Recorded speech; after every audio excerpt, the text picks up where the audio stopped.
Ready for Heat 2B. With the demise of the Budweiser in the earlier heat, the national point lead could change. Chip, get some points here. You could be the national point leader after this heat. I can't think about that now. I just got to go make sure I don't make any mistakes myself. There's no point in thinking about the national championship now. All right. In the meantime, Jack Schaefer Jr. and the U-15 hitting out. Very aggressive driver. Give him a hot machine and he can compete with the best of them. The rundown, the Miller American, the U-15, and the 7-11 looking for its first points of the day. Steve Reynolds in comeback. As they come down the main straightaway now, it is the Miller American in lane number 1, the 7-11 lane 2. Way back is the U-15. Here we go with the start of E2B, our final preliminary run before we go for the money. The two turbines in the lead, the Miller American on the inside. Reynolds and the 7-11 running so much better here on Onondaga Lake, qualifying at 1:36. Best qualifying time for the boat in a long time. And here is the Miller American. Chip Hanauer with 22 career victories heading into the east turn. This boat oblivious to the chop. Very little chop right now anyway, as you see the boat fly around, built by Jim Lucero, now with the 7-11 camp. Chip Hanauer out of Seattle, Washington. And if he gets points here, more than 230 points, he will become the national point leader. The 7-11 in second place, Steve Reynolds, number 3 in national points. And Jack Schaefer Jr. with a stock Allison. He has nitrous oxide he can use for a little boost getting out of the corners. He's in third place. The Miller American, though, in first right now as he goes down the backside. You see the rooster tail of the 7-11 behind him. Hanauer knows that Reynolds is on the outside and knows that that 7-11 boat is running much better here in Onondaga Lake. Flying into that turn at speeds approaching 180 to 190 miles per hour, going into these wide turns, rather short straightaways on this 2-mile course. But the 7-11 has slowed way down, and look at the big lead now on the part of the Miller American. Speed for the Miller, 133 miles per hour. The 7-11 picking up again in speed, but something happened back there going into the second turn, and the 7-11 has dropped back, but is in second place. If you're wondering about points now to get into the final, we have 6 boats that are qualified. This is a 6-boat course, so all 6 boats will make it to the final regardless of points. So everybody wants to simply stay healthy and then run for the money when they get into the final. The 7-11, they've done a lot of work on this boat.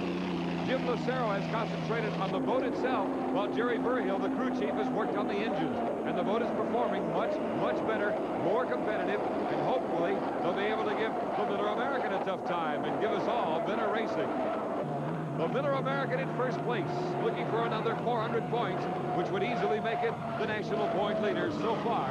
With 3 more races after today, we go to Philadelphia next week, and then down to San Diego, and we wrap things up for 1986 in Las Vegas, a new site for the unlimited hydroplane racing circuit.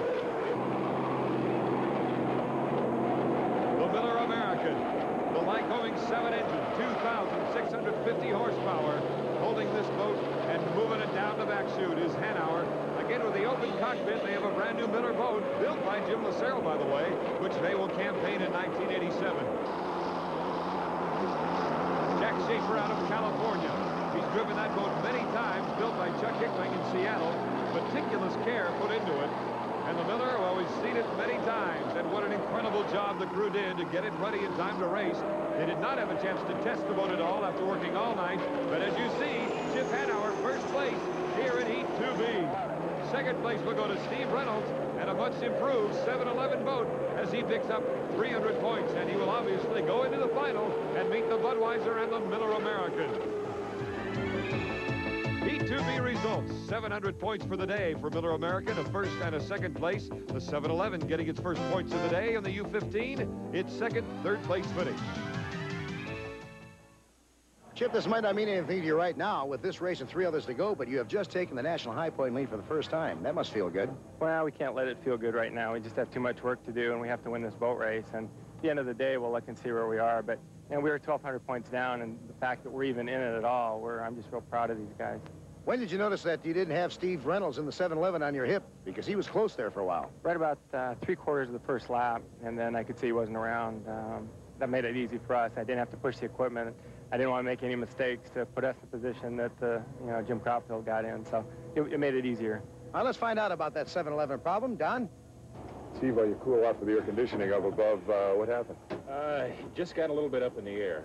Jim talked to me before we went out, and our Our game plan, so to speak, was to try the Miller on, see what they had. But we're really saving our best combination for the final heat. That wasn't his good propeller or his good setup.